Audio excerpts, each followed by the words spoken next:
Okay, so before I get into this video, I will be spoiling the entire first episode of School Live and only the first episode. If you haven't seen the first episode of School Live, then pause this video, go on Crunchyroll, watch the first episode, then come back. We good?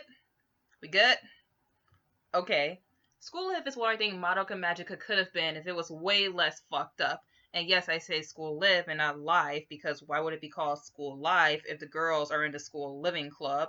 Back on topic, School Live is a very dark 12 episode long anime about four girls, their teacher, and their dog trying to survive the zombie apocalypse by living inside their high school.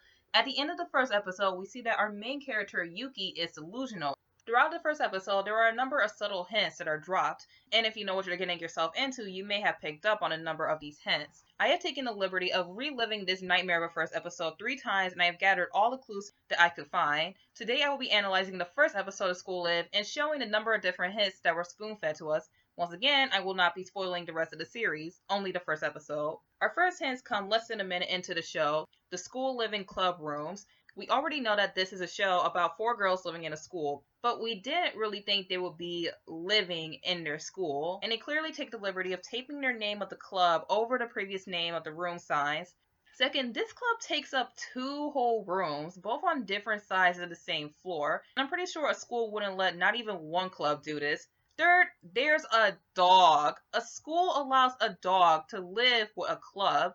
Does it serve useful to the school? It isn't the school mascot, but it clearly lives with a group of girls who live in the school because of their club. A red flag is planted when we see Kurumi cleaning her shovel, which is pretty self-explanatory. When you first watch this thing, you may think that she's a part of a different club, like the gardening club. Or if you know your moe tropes, you may think that she's a tomboy of the group. But there's another member of the school living club who comes from the same premise, and we'll talk about later. Another red flag is planted where Yuki says that she almost forgot about going to the club and almost left to go home. Risan opens her eyes and looks up from cooking their meal with a worried look on her face. Yuki then says that Megane stopped her just in time. Megane, we later learn, is the girl's teacher and club advisor. This is where you may think, why? Why are these girls forbidden to go home? We know that this club is about living in the school, but someone must be able to go home every once in a while, maybe on their weekends? And why was Reese so worried when she heard that Yuki almost went home? Is she the leader of the club? Is she very controlling and demanding? Well, no, because there's a zombie apocalypse going on outside. The next scene has 2 clues at once. Yuki is in class when Mikun bursts through the door and calls out her name. She looks around the room before seeing Yuki and calling out her name once more. Yuki tells me that class is going on. She looks around the room again and apologizes to the class. At first, you may think that she does this because she's rude, and even after seeing a class full of students, she still yells out Yuki's name, but as we know, this is not true. She proceeds to do this in different classrooms while they're looking for Tomoru, the dog, until Yuki tells her that there are students having a class. The second clue in this scene is kind of a nitpick, but I'm counting it anyway. On the board, the teacher writes the word hazard, then there are 2 poems in English. The first one says, I enjoyed studying with everyone. Let's study again together. But it done not come true at all. And the second one reads, all in darkness in the past. Please don't throw me away. Help me. The rest is unreadable. These are dark and depressing poems. So my question is, who wrote them? Was it the teacher if this was an English class? Was it one of the students? But I'm pretty sure neither would write this poem because they didn't have time to do so. Everyone died in the zombie apocalypse but our main characters, and there's no way a zombified student would write this because the handwriting is too neat. So maybe one of the girls wrote this, and maybe it was Mikun because she knows English and she reads an English Stephen King novel. And if you know who Stephen King is, then you know that the novel is horror, which ties into the dark and depressing poems. The animators take their time with this next shot as they close up on Yuki, and if we look closely, we can see the jagged pieces of the broken window behind her. They come more into focus as the shot goes on for a brief moment. Next, there is the blocked off dead end of the school hallway, which is also pretty self-explanatory.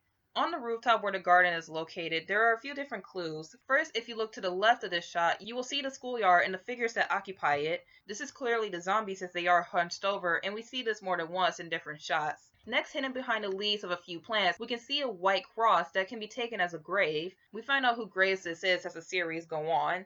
Or if you know your OPs and the fate of supporting characters, then you can probably take a wild guess of whose grave this really is. We have already learned that Kurumi is helping another club, hence why she has her shovel. But Risan is also in the gardening club while she's a member of the school living club. If you know Japan 101, then you probably know that Japanese school kids are not allowed to join more than one club. So, how is this girl able to join more than one club? Is this private school really chill in their clubs? Does she have special permission to be in two clubs at once?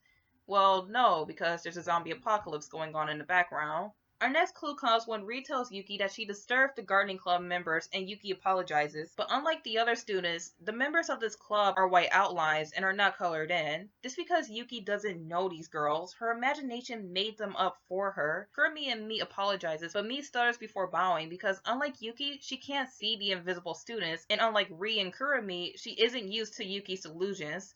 Yuki and Mi run off to find Tomaru, leaving Kurumi and Ri by themselves. The two girls are gone because Yuki is gone, and Kurumi has an angry look on her face because her face is shadowed in. She walks away in an angry fashion and goes to the fence of the roof, where we get a much clearer shot of the white grave, confirming to us that this is, in fact, a grave. She looks over the courtyard of zombies, and for a brief moment, we get a much clearer shot of the hunched over monsters, before moving on to a much calmer shot of plants and a water bucket.